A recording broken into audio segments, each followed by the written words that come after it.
Here the word durashayat is very significant. Dur refers to trouble or dukkha, miseries. Ashayat means from the shelter. We, conditioned souls, have taken shelter of the material body, which is full of troubles and miseries. Foolish people cannot understand the situation, and this is called ignorance, illusion, or the spell of Maya. Human society should very seriously understand that the body itself is a source of all miserable life. Modern civilization is supposed to be making an advancement in scientific knowledge. But what is this scientific knowledge? It is based on bodily comforts only, without knowledge that however comfortably one may maintain his body, the body is destructible. As stated in Bhagavad Gita, Antavanta ime deha, these bodies are destined to be destroyed. Nityasyoktaha sharirinaha refers to the living soul or the living spark within the body. That soul is eternal, but the body is not eternal. For our activity, we must have a body. Without a body, without sense organs, there is no activity. But people are not inquiring whether it is possible to have an eternal body. Actually, they aspire for an eternal body. Because even though they engage in sense enjoyment, that sense enjoyment is not eternal. They are therefore in want of something that they can enjoy eternally, but they do not understand how to attain that perfection. Sankhya philosophy, therefore, as stated herein by Kapiladeva, is Tattvanam. The Sankhya philosophy system is designed to afford understanding of the real truth. What is the real truth? The real truth is knowledge of how to get out of the material body, which is the source of all trouble. Lord Kapila's incarnation or descent is especially meant for this purpose. That is clearly stated here. So,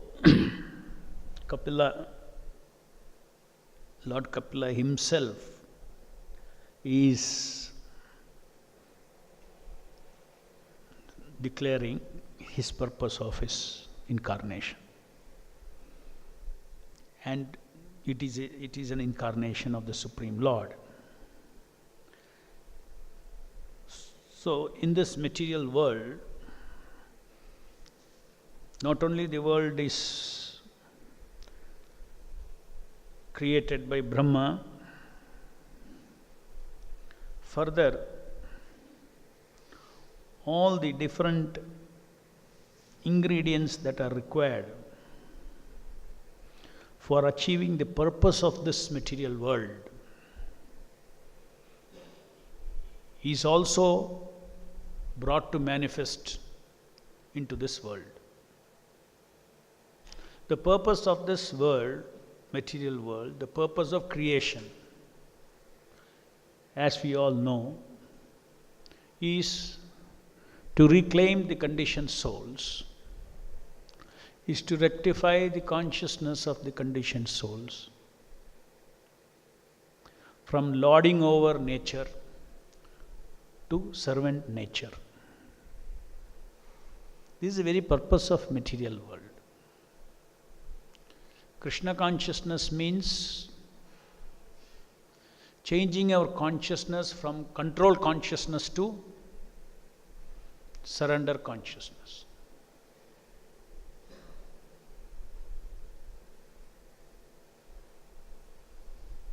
When one surrenders to the Guru and Krishna, then Guru and Krishna is in charge of the devotee's life. And whatever comes into his life in terms of troubles, the devotee counters the troubles. In other words, he puts efforts to overcome the unfavorable circumstances. But he does not think that Krishna's hand is not there in it. He thinks that Krishna is very much is aware of all these things, and he wants me to learn something from this. He wants me to learn to give up my lauding tendency, my controlling tendency. Krishna wants me to give up my attachment to peace. Krishna wants me to give up my attachment to so-called happiness. Oh, my mind should not be disturbed, and peace, all those things. When the mind is constantly disturbed, only then you try to go out of the mind and catch the lotus feet of Krishna. That's why Krishna is giving so many times, so many difficulties to the devotees. So the devotee transcends his idea of happiness from material happiness, his idea of peace as being material peace, and he starts, Krishna wants to gift the devotee with transcendental peace and transcendental happiness. Transcendental peace and transcendental happiness is irrespective of material circumstances. Someday we have to rise above the three modes of material nature, and that is why the devotees are also given so many different kinds of difficulties in life. So it is part of bhakti. One should not think that bhakti is everything that happens to the devotee is part of his growth, part of his bhakti. That being said, now coming to the Lord Kapila's philosophy of Sankhya, which has manifested in this world, so that the living entities who are ready, living entities who have reformed to some extent, you can say, because the reformation begins by Maya stick first. Maya gives a danda to the living entities. When the devotee realizes dukkhalayam ashashvatam, there is something missing in my life. I want transcendental peace, I want transcendental happiness, I want transcendental love. Because everywhere in this material world I can analyze and see the love cannot be perfect. Compassion cannot be perfect. You cannot blame the world for it, because that is how the world is created. One human being cannot give absolute love to another human being without reference to Krishna. Not possible. It's not that he has got the capacity and therefore he is not loving. No. The capacity itself is limited. All are conditioned souls.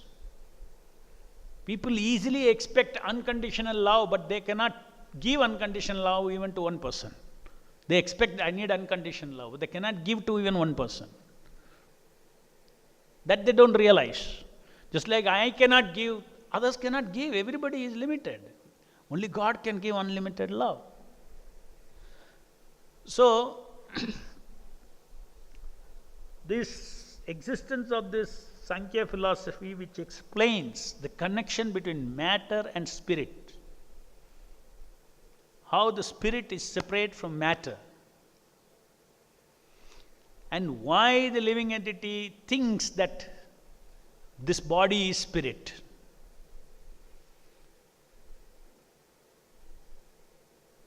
Why 84 lakh species are there? Where the living entities are allowed to experience sense gratification, fruitive activities, sense gratification, everything they are allowed to experience.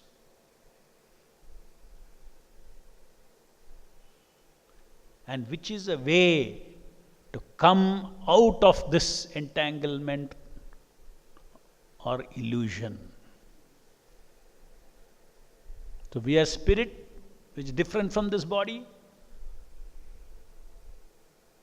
which we understand now after coming to Krishna consciousness, but we need to understand the Sankhya philosophy to get the result of how to disconnect spirit from matter. How can I get liberated?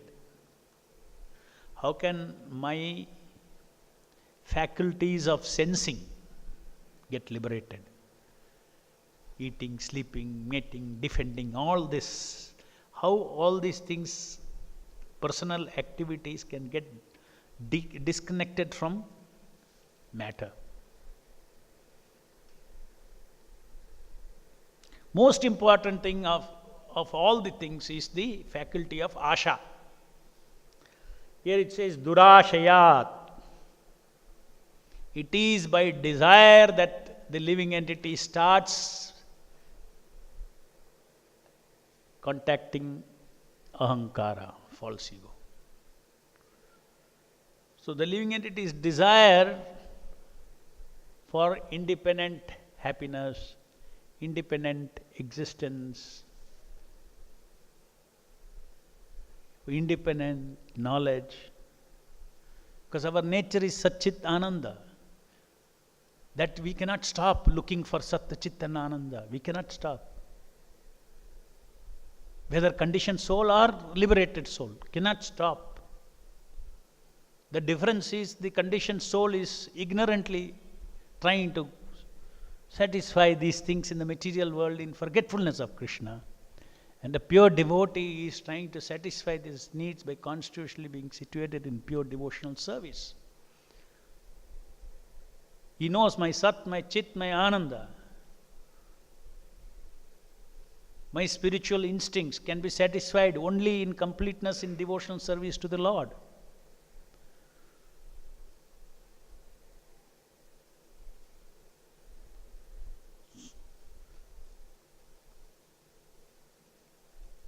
So it is very essential that someone who wants to execute pure devotional service has to be on a liberated platform.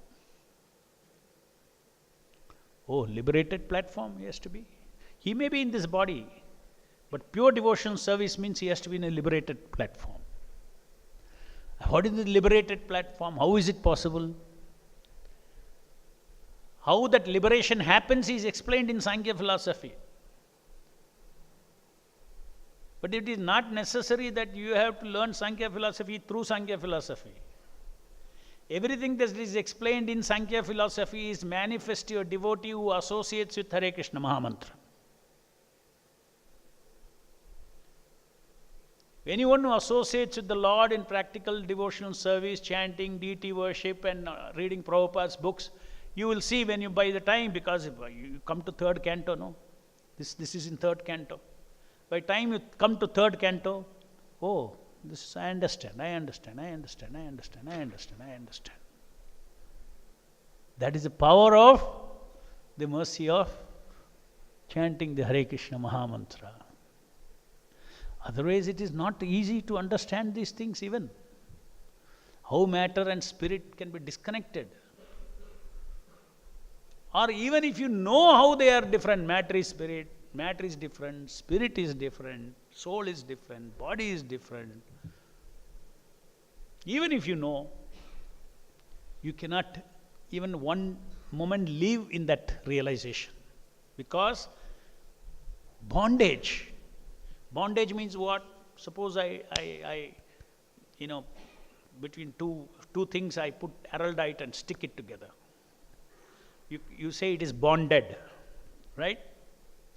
Any bonding, if you want to separate, what do you need?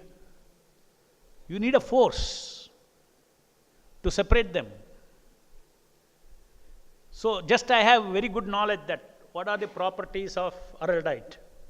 How many kilonewtons of pressure should be put on each side to open it?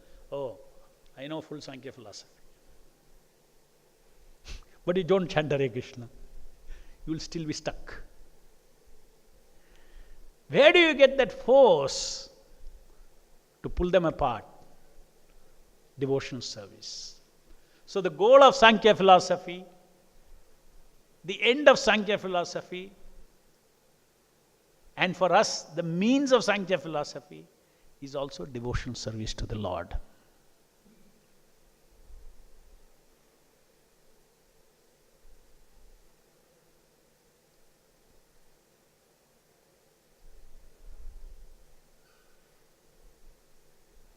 Devotees simply engaging in devotion service so easily. After few years of chanting Hare Krishna nicely, they very easily come to understand that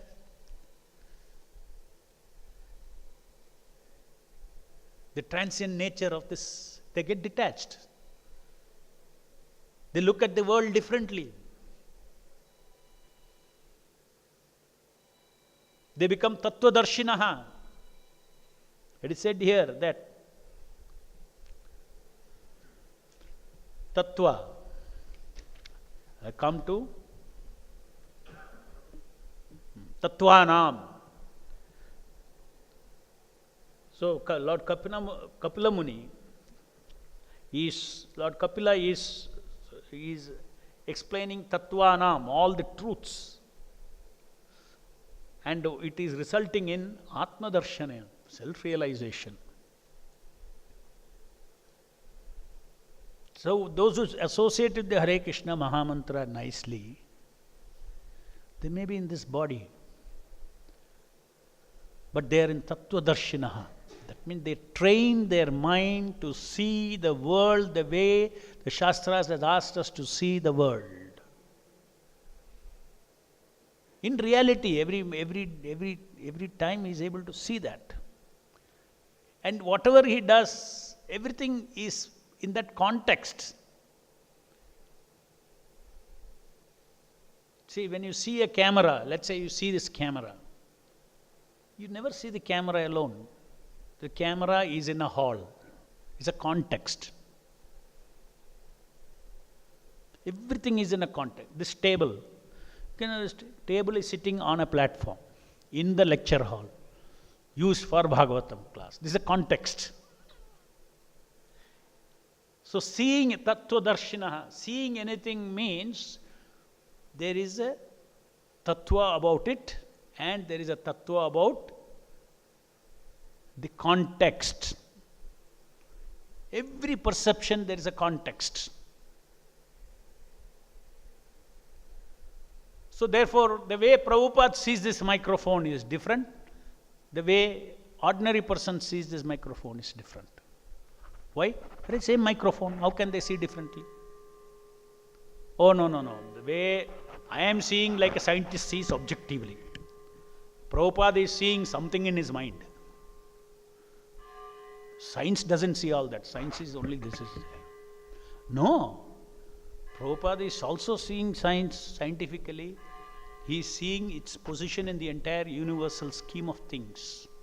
Energy of the Lord, this, that, everything that, he is seeing Krishna's property, Krishna's energy, the whole world. So, Prabhupada has got a Krishna conscious, a pure devotee has got a Krishna conscious context in which he sees.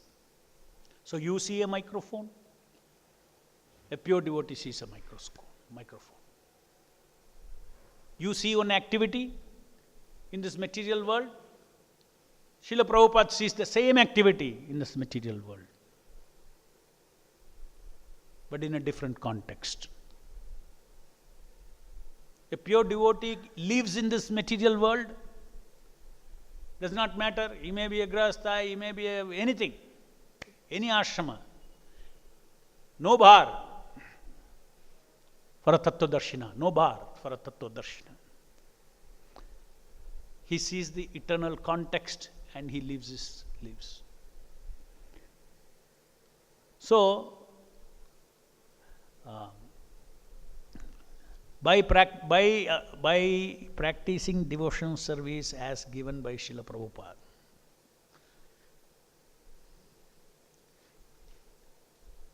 practically speaking, how we live in the temple with our sadhana and all that, very easily we come to understand the temporary nature, get detached from this body, and actually realize that only by ignorance I am thinking I am this body. He goes out of this material measurement of time and space. What to speak of his life being only a split second, when he understands from the eyes of the Shastra, that the entire creation of the Lord, right from Brahma, entire Brahma's 100 years is a kshana, a moment wherein Mahavishnu breathes in and out. So what about my 100 lives, if at all I live 100? Otherwise what we think, my life was so important, my life, 100 lives, oh, what is happening? This went wrong, that went wrong, that did then happen, that happened, this happened, this happened. That means everything that happens you think has eternally happened to me. This is illusion. Nothing is happening to you in your life, good or bad, is eternal. It will all come to pass. There was childhood, it came to pass, right? Where you are no longer a child. But it's the very same person you were a child. You were a child. No, I am not a child. That time when you were a child, you are thinking I am a child. Now you are thinking I am a young man. This will also come to pass.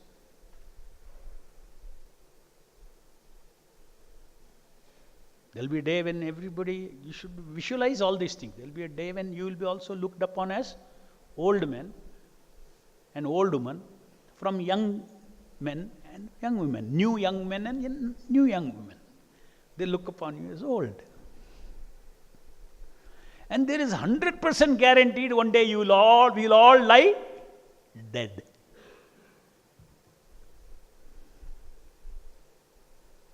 The reality. So why can't we see in advance? We'll all be dead. Not philosophically dead. Want you to visualize lying dead. Lying and your dead body is there. Then only you will understand. Oh, I must be beyond this. Dehinosmin yata dehe kaumaram yavanam jara, all that. We start perceiving even to perceive those things. When you read and you perceive, you want to enjoy this drishti, tattva drishti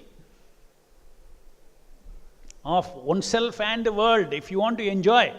Because it is great enjoyment. Freedom from illusion is a great enjoyment. It's a great enjoyment. It's a pleasure of the yogis, freedom from entanglement in this material world.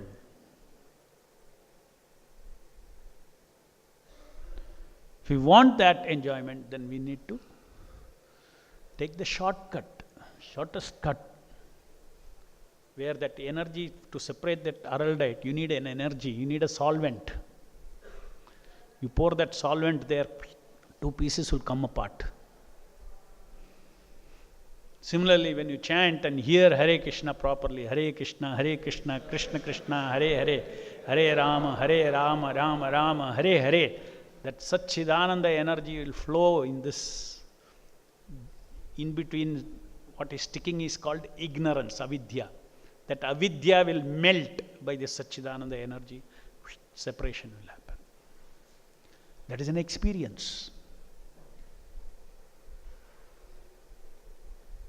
Even now, when we are entangled in this material world, when we are thinking we are in the bodily concept of life, who are you?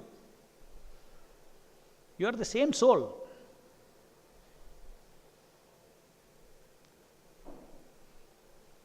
When you get transcendental knowledge, what happens to you? You are the same soul, nothing happened to you. Your experience has changed, that's all. Because you cannot be killed. No, I fell into this material world, I got killed. No, who fell into this material world? You only fell into this material world. Whoever falls will remain there, no? So the Atma is in this body. Who is this Atma? You are the Atma. No, I am this body. That is where the problem comes. But you are the Atma, you are the soul.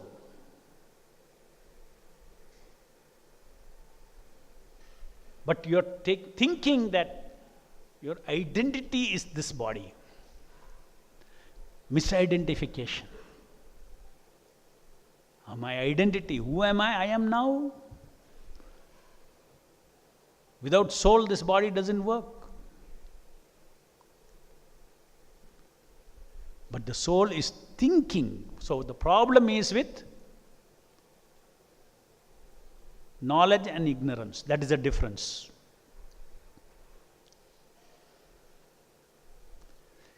In a liberated person, the knowledge energy is playing differently. The same person, when he is bonded, it is playing differently. We have got Chit, Sat, Chit, Ananda. Achit is working on our Sat. Achit energy, Maya energy is working on the Sat. Now, even in the material world, Sat has not lost, Sat is still there. But you are thinking that I am this body, I am a boy, I am a child, I am a young man, I am an old man. You are thinking. But who is that same person? The same Sat is thinking. So Sat does not change. That is soul, that is existence. So then the devotee, by associating with Hare Krishna Mahamantra, he comes to understand that I am there, I cannot be killed. I am there, whether I am in the young body, old body, child body, male body, female body, animal body, 86,000, 84,000, a lakh species, I am there. But I am in ignorance. So if Chit comes into me, I will know who I am, that's all. I have just forgotten. Who has forgotten? I only have forgotten. So where is the soul? Soul is you only, you are the soul. Start identifying with it. We have to start identifying with our soul, which is servant of Krishna. According to Chaitanya Mahaprabhu, he is given a definition. What is the identity of? It is not that when you realize I am servant of Krishna, when you become self-realized, it's not that when you become self-realized, you become something else. No. You are what you are, whether you are self-realized or fallen. Your Sat only is there. Chit gets added to that Sat.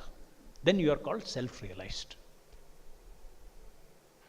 Your Sat can never go away from you because you are that. Every one of us is that Sat. When avidya energy covers us, then we experience asat, including about ourselves. I am this body is asat, because it's only a thinking, but you're not the body. Even now when you're saying I am this body, you're not the body. Just because you say I am the body, you don't become your body. You see the difference?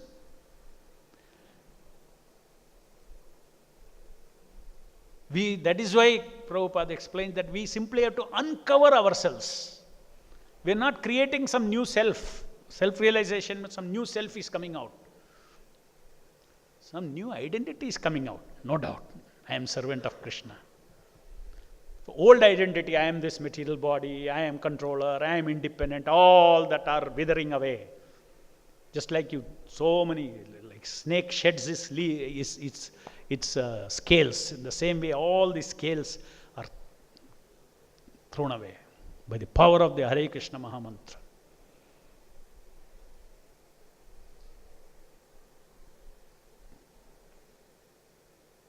Any questions?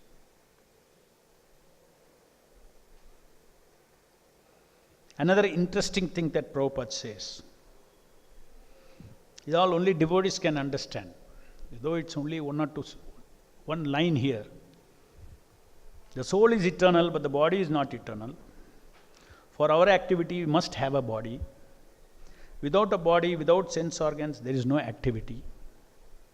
But people are not inquiring whether it is possible to have an eternal body. Just see, we all want body. Because there is no enjoyment without body. We are not against body. Mayavadis are against body. Mayavadis are against senses. Mayavadis are against male-female relationship. We are not. They are all so beautiful. It's a challenge to Mayavadis. You're a sadhu and you'll say it's all beautiful.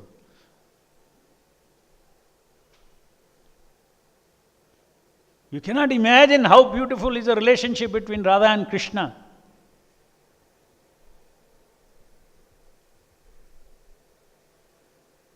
Mayavadis, you are afraid to go nearby because you will fall down.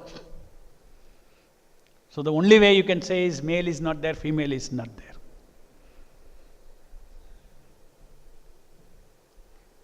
When your enjoyment attitude is gone, then you will be able to appreciate that God, when He wanted to enjoy, Radharani comes forth out of Him and He's a supreme enjoyer.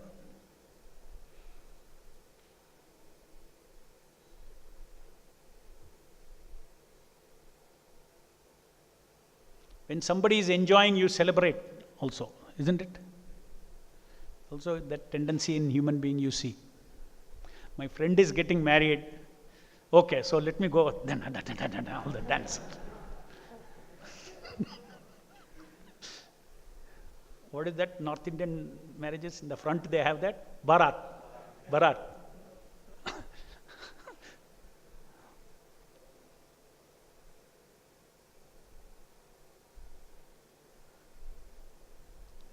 We also chant Hare Krishna, dance, karta, mridanga, jump. Oh, Radha Krishna is enjoying. Radha Krishna Chandra is enjoying. Hey, what is their enjoyment? Hey, all this firefly enjoyment in this material world. What is that compared to Supreme Personality of Godhead? Krishna, the Supreme Male, enjoying the Supreme Female. What is that?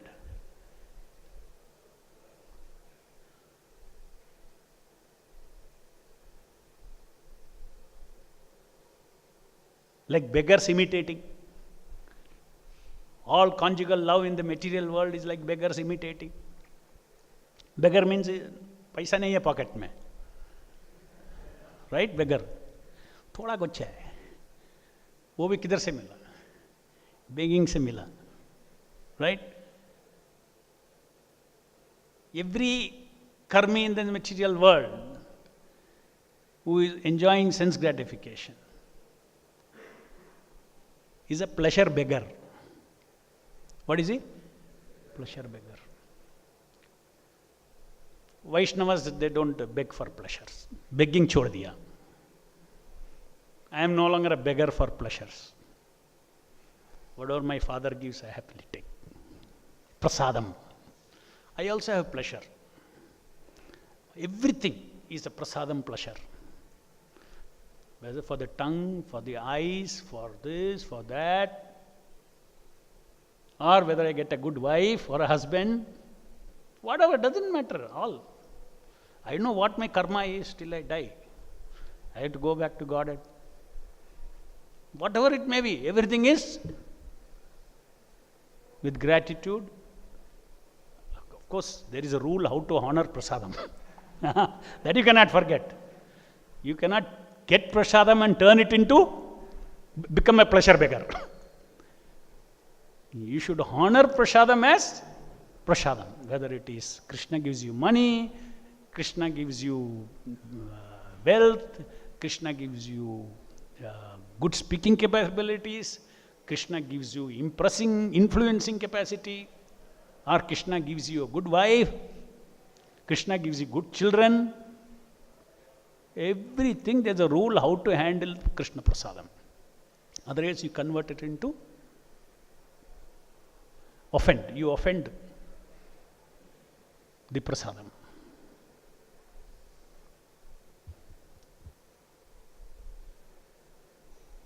Questions? Hare Krishna Prabhu. No. You have come up with a point saying that every one of us have to leave the material body and then go back to the original home where it's back to Godhead. So there is an example of Dukaram who has traveled with his body, having it spiritualized and then traveled with the Garuda Vahana into Vaikuntha planet. Was it in earlier yugas, Satya Yuga, maybe the sages had that capability, or even today the devotees, how do we understand this? It's only after we leave this material body we can go, or is it with the same body the Krishna consciousness devotee can travel to the original home? See, first of all, what you're saying is exemption. Okay? Now let us try to understand that exemption. Narada Muni also, right? To understand the exemption. How you understand the exemption is, ultimately there is nothing like matter and spirit. Matter is another form of spirit. The effect of matter upon the conditioned soul, that is what is called as material effect. So, that is number one. And what is the effect of material energy? The effect of material energy, it creates certain perception. For instance, when I look at it, this is black, this is a stick, these are the qualities. I see this, right? I see these things. Where are they in? They are the characteristics or properties of what is out here. They are properties. But even today, scientists have found out that go deep into it, none of these are properties. It's all energy. E is equal to mc squared. They say it's all energy. There is no permanent blackness to this. There is nothing like the atoms in this are permanently black. Correct? Scientists have found out, no? There is no difference between gold. If a proper technology is there, take an iron atom, you can convert it into gold. Change the number of neutrons, protons, all those neutrons, electrons, number of electrons, everything. If there is technology, you can change it. Only it costs more than the gold. But theoretically, it is not impossible. Today, science has found out. Theoretically, it is not impossible. That means suddenly I see this, suddenly it has become golden. If there is a technology, it is very much possible. This becomes a golden microphone. So now the question comes, whether this is really gold or whether it is really iron. The truth is that it is neither really iron nor really gold. It is simply the energy of the Lord. At the bottom line, everything in this material world becomes pradhana. That is the real stuff that goes into Mahavishnu's body. Once it comes out, all this permutation combination happens. Changes happen. Goes back into Mahavishnu's body. It's a real energy of the Lord. So now let us take Narada Rishi's body. If you understand the principle of deity, then this question will also be answered. The material effect is not there upon you. To say that somebody's body is not material, it simply means, another way of stating that body does not emanate any material qualities from that body. That is the meaning of saying that is not matter. So Narada Muni had a body. Suppose his body that is there is completely spiritualized, right? Then what is coming out of him is not matter at all. He is not matter. There is no matter there in his body. There is no matter there in his body. Matter means material effect. There is no material effect, there is spiritual effect. So it's a spiritual body.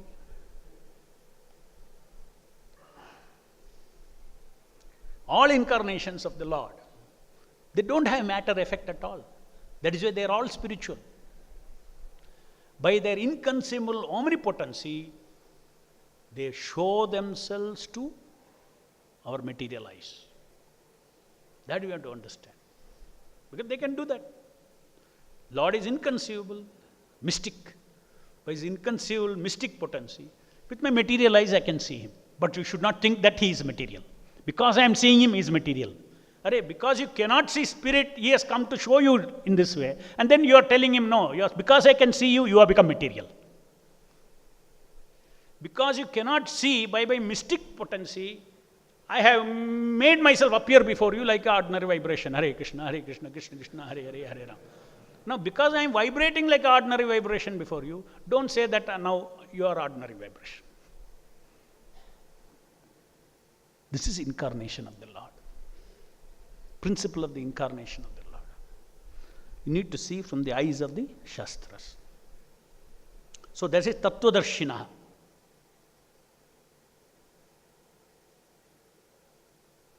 Tattva does not mean only material tattva, spiritual tattva also.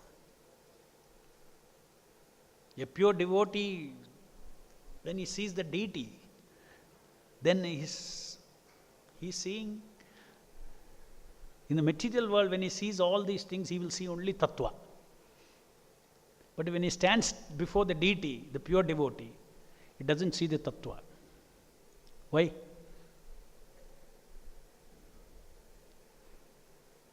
He sees the rasa. Tattva disturbs him. Tattva disturbs him. Out of love, he is standing before the devotee with the ointment of love. Then nothing, there is no other, there is only, the Lord before him. So it's a pure love, out of pure love when sees, then the truth is that, just like Krishna, no? He does not want also, when he is playing with the gopis, when he is playing with, with Mother Yashoda, he does not want tattva to disturb him. What is the tattva? Hey, he is the Supreme Personality of Godhead. That is the tattva. No. Now rasa is for his enjoyment. Selective covering of the truth by his internal potency is called the internal Maya. Just like here Mahamaya is there, spiritual world there is Yoga Maya. Or in Leelas of Krishna there is Yoga Maya. Yoga Maya is also covering the truth. But that is selectively covered to enhance the rasa for God and his devotees. Here what is happening? The truth is covered so that you also enjoy. Suppose you have full realization that you are a body of flesh, blood, mucus, urine. Can you live normal life? No. How that experience is created? Maya. Mahamaya. This is Mahamaya, that's Yoga Maya. Any other question? ग्रंथराज Shrimad Bhagavatam की जय, जगत गुरु शिल प्रभुपाद की जय.